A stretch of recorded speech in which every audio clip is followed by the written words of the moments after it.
તો આવતીકાલથી અમદાવાદમાં કોંગ્રેસનું રાષ્ટ્રીય અધિવેશન યોજાવા જઈ રહ્યું છે।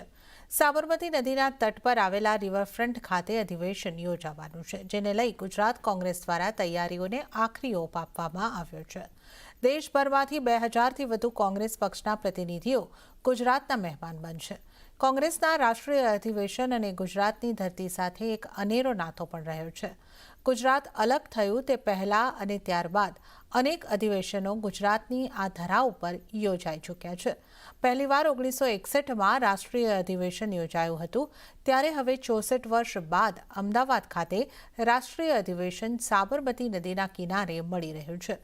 અધિવેશન માટે આવતીકાલે રાહુલ ગાંધી અને સોનિયા ગાંધી અમદાવાદ પહોંચશે। દિગ્ગજ નેતાઓનું ગુજરાતમાં આગમન થઈ રહ્યું છે। એરપોર્ટથી લઈને શાહીબાગ, સરદાર પટેલ સ્મારક તથા સાબરમતી રિવરફ્રન્ટ ખાતે તૈયારીઓને આખરી ઓપ આપી દેવાયો છે। કોંગ્રેસના નેતાઓનો દાવો છે કે 64 વર્ષ બાદ ગુજરાતની ધરતી પર યોજાઈ રહેલા અધિવેશનથી કોંગ્રેસમાં નવા પ્રાણ ફૂંકાશે। એટલું જ નહીં, વિચારધારા અને સાથોસાથ ગુજરાતની પરંપરાઓનું પુનઃસ્થાપન થાય। મહાત્મા ગાંધીજીની સાદગી, સત્ય અને અહિંસા આ સિદ્ધાંતોના માટે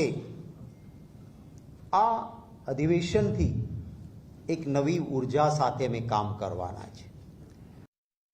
ગાંધી સરદારની ભૂમિ ગુજરાતમાં કોંગ્રેસ માટે, ગુજરાત માટે એક અનેરો પ્રસંગ છે કે 64 વર્ષ પછી, લાંબા સમય પછી ગુજરાતની ધરતી પર ઓલ ઇન્ડિયા કોંગ્રેસ કમિટીની બેઠક થવા જઈ રહી છે અને આ અધિવેશનના માધ્યમથી આખા દેશમાં કોંગ્રેસના જે આવનારા સમયના કાર્યક્રમો છે, જે વિચારધારા છે, જે સાંપ્રત પરિસ્થિતિ દેશની અને દુનિયાની છે, એના પર વિસ્તૃત ચર્ચા થશે, એના ઠરાવો પસારિત કરવામાં આવશે।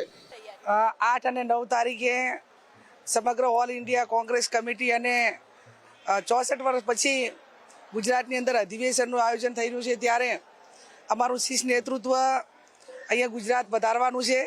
કોંગ્રેસ કાર્યકરો હોય અને ગુજરાતના આમ પ્રજા હોય એમને આવકારવા માટે અને આવનાર જે સમય છે એક વિપક્ષ તરીકે લોકો વચ્ચે જઈને આ અધિવેશનના માધ્યમથી અનેક ઠરાવો થવાના છે।